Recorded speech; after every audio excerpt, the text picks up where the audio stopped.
I just got back in town.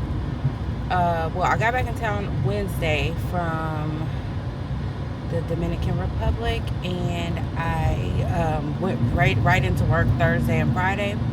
So today and tomorrow, Saturday and Sunday, I'm going to just kind of reset things. Resetting includes rest and relaxation as well, and reconnection. So we're starting out with a walk with one of my friends. We are doing our Saturday thing where we walk in the park. So I'm meeting her. It's a beautiful day. It's gloomy, but that's beautiful because it's not like hot. So I'm good with it. All right, that was a good walk. It was sprinkling a little bit. Literally, the leaves are falling. It's a fall day. Can't tell me it isn't. It's a fall day. Yeah, that was a good, rejuvenating walk. Now just look how I left these drawers. When I left out of here grabbing stuff, and here's my suitcase all disheveled. So that is what I'm going to be working on right now. I'm going to give this room the majority of the time. I'm going to give this room about 40 minutes, and then I will give the other rooms 20 minutes, and then I will do another hour later. Set a timer for 40 minutes. 40 minutes, starting now.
Okay, that's 40 minutes. So I'm going to I'll probably give this 5 more minutes just to be, I need to wrap up all the clothes that I need to take downstairs to wash. And then once I get those clothes in the washing machine, then I'll set a 20-minute timer on my phone and like straighten up the living room, put a load of dishes in probably, stuff like that. And then I'll just reevaluate if I feel like keep going. I may be able to do some of the like, right now I'm just like straightening up, but I may be able to do some of the like cleaning today. But what it's looking like in this room, since now I've gotten like the clothes and stuff up and put my jewelry and all that kind of stuff back, it will look like tomorrow cleaning our, like washing our bed sheets and like vacuuming, cleaning out the bed, or disinfecting the bathroom, disinfecting the other bathrooms and stuff like that. So right now it's more of a straightening up mission that I'm on. Let me get back to it. Then I'm probably gonna just hop in the shower after I feel like I'm done cleaning up, like I don't want to clean up no more right now. I'm gonna hop in the shower, and then I'll do my reading for 75 hard, laying in the bed. So So that'll give me a little bit of relaxation while still meeting my goals. I think I'm gonna switch to I'm listening to this book or the workbook for my class. I think I'm gonna either switch to a podcast or I might download this new book that I wanted to start reading called Visualize, just to switch up, make the time more interesting. I think, yeah, I'm gonna switch over to that book. Yeah, I don't know why I'm taking so long to think about it. I'm drinking my water. That's it.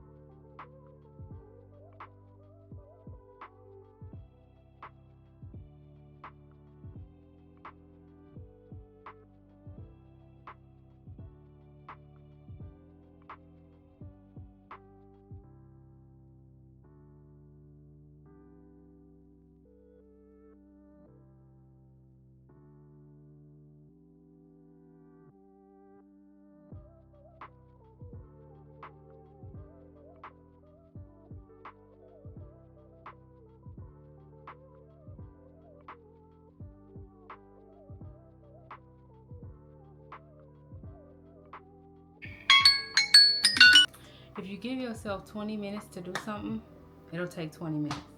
If you give yourself 20 hours to do it, that same thing will take 20 hours. Okay?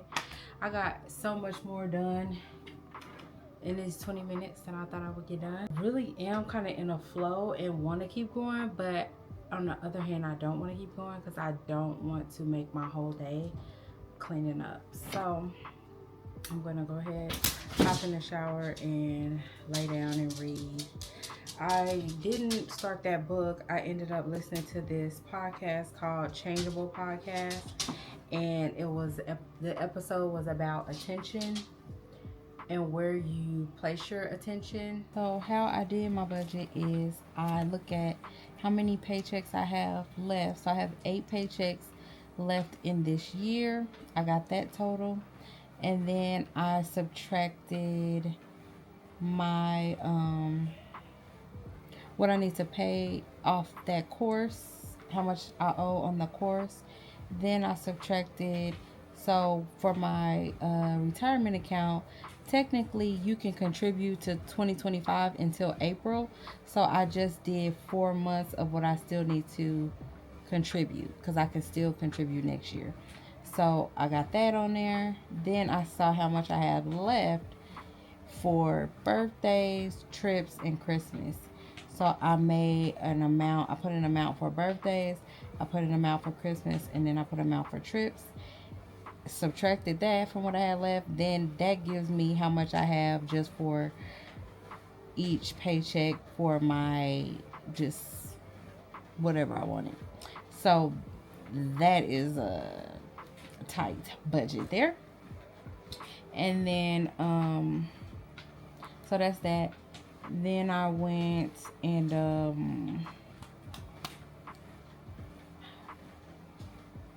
took each of these numbers and divided them by 8 because that's how many paychecks I have left. So, the payments that I need to make on the course divided by 8, the amount that I need to save for birthdays divided by 8, trips divided by 8, all that divided by 8. So I got how much I need to contribute to each thing per paycheck. Then for me, how I do it is, so the payment will go straight to the payment. My things for myself, the spending money that I have, that will stay, with me. But things like birthdays, Christmas, trips, things that are a little further out will go to my high yield savings account so that I can get some interest on it. And they will come up before January 1st, like birthdays, Christmas, all that stuff, trips, they all come up before January 1st. So I will put the money in there and replenish that as I go, because I'm going to be taking money from that as I need it to pay for whatever. So it's like I borrow from myself instead of a credit card. I didn't do that with the course because again, it's 6 months same as cash, so I'll get that paid off. My budget looks a little different because of the person behind me. You must be nice. It's still the same concept.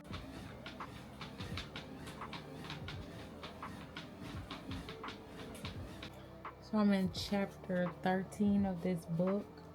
It's called Boundaries in Yourself. And there was a part in here that I wanted to read.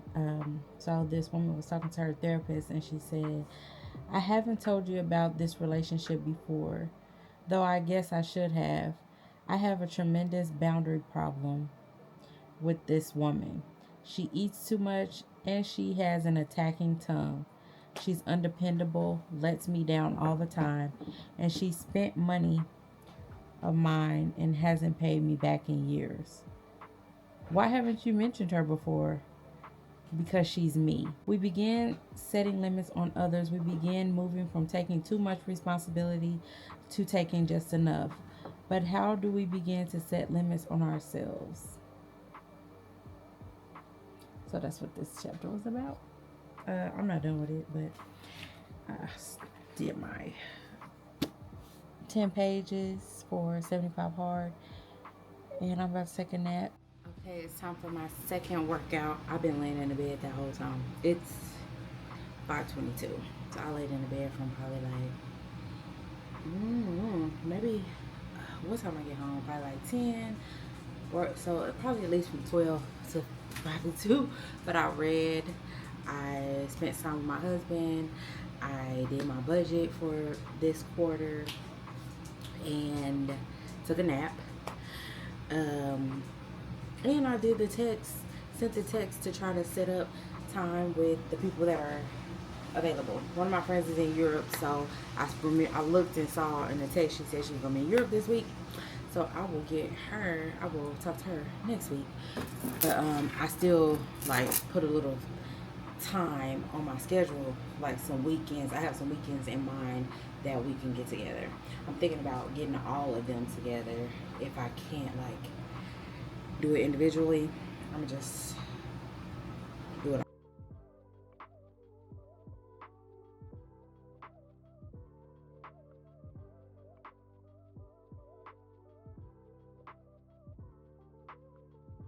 Minimalism kicked in. And minimalism is really about making the decision between what you want and what you need. And if you've got money to get what you want, get it. No problem. But if you're getting what you want at the expense of what you need, you have really screwed up, Mr. Childers. And I screwed up a lot. Living below your means would have meant building a cushion, having 3 or 4 months of living expenses in the savings account, just in case the car broke down, and it did, or just in case you lose your job, and I did, to be prepared. Just something to think about. Was thinking about it. Okay, so I'm reworking my workouts, and some of this is gonna have to be see how much time I have in the morning, because I see several days where I can add this 531, which is a powerlifting workout.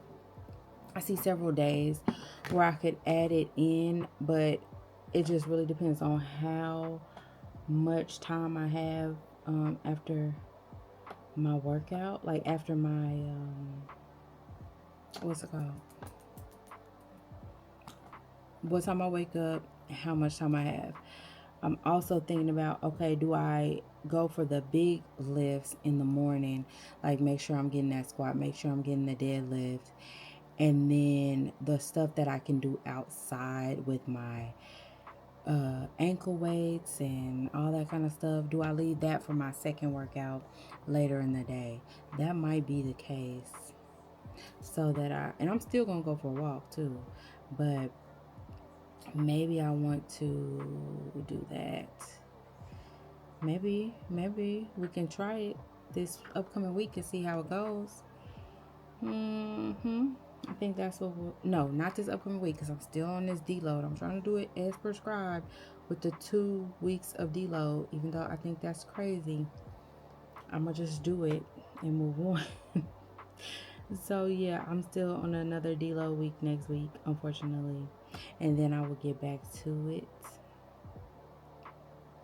But yeah, so that gives me time to kind of put this on a spreadsheet and work it out how I want to do it. Yeah, to really focus and make the workout that was somebody else's workout that I did it. I really think the upper body is perfectly fine because I'm not really trying to do anything too extravagant with my upper body. So I'm gonna keep the upper body as they are, and I will just kind of focus on what can I do to make these lower body days a little more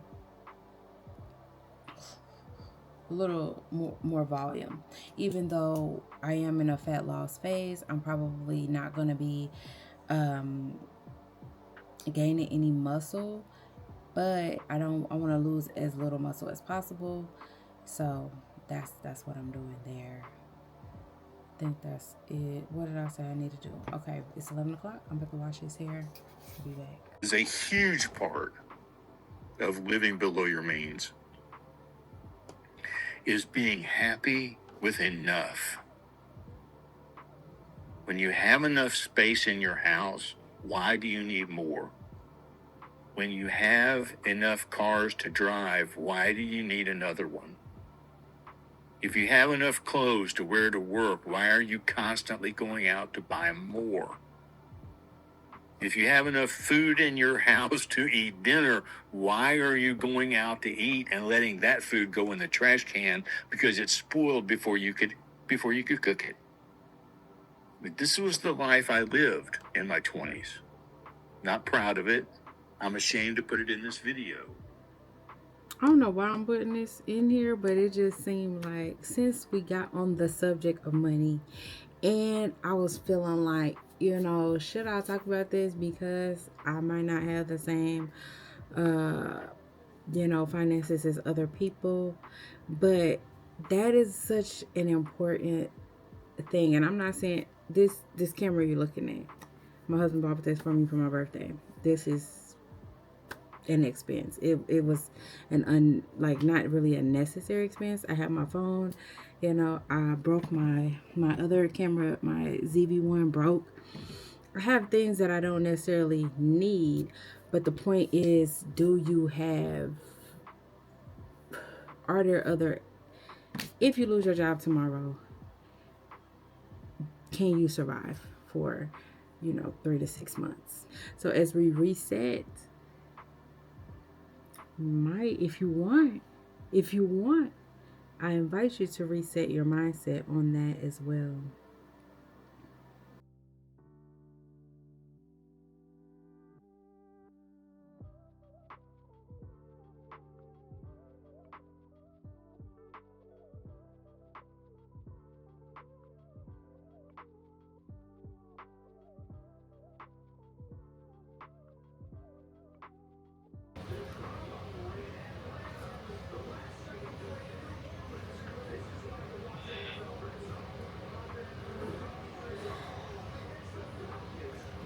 Well, I got done what I got done, and that what I didn't get done, I didn't get done. I'm about to lay in this hammock, read this book, finish my water, and enjoy this weather, this cooler weather. Thank you for watching. Take care.